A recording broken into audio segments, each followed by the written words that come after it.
Assalamualaikum warahmatullahi wabarakatuh. Perkenalkan, nama saya Rafita Fatimah Zaki. Saya Raisa Diansyah. Kami siswa kelas 6 SD Al Islamiyah 01 Purwokerto. Kami akan mempresentasikan tentang vakum cleaner dan Bahan-bahannya adalah yang pertama botol bekas, selang air bekas, stik es krim bekas, baterai, kabel, dinamo di dalamnya, dan baling-baling yang terbuat dari karet bekas. cara membuatnya sangat mudah, yaitu potonglah menjadi tiga bagian.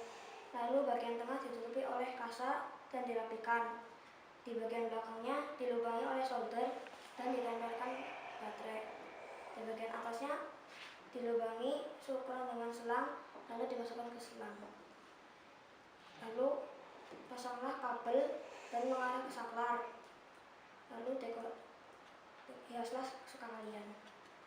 Cara kerjanya sangat mudah, yaitu tinggal nyalakan saklar on off.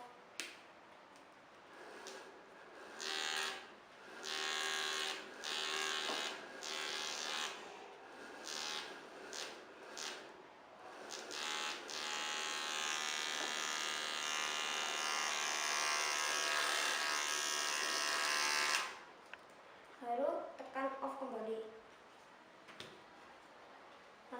Manfaatnya yaitu bisa membersihkan sampah dan alat-alatnya mudah didapatkan. Kelebihannya yaitu kita jika habis bermain atau yang benda-benda kecil yang kita ingin bersihkan, tinggal memakai benda ini. Sekian dari kami, semoga bermanfaat. Wassalamualaikum warahmatullahi wabarakatuh.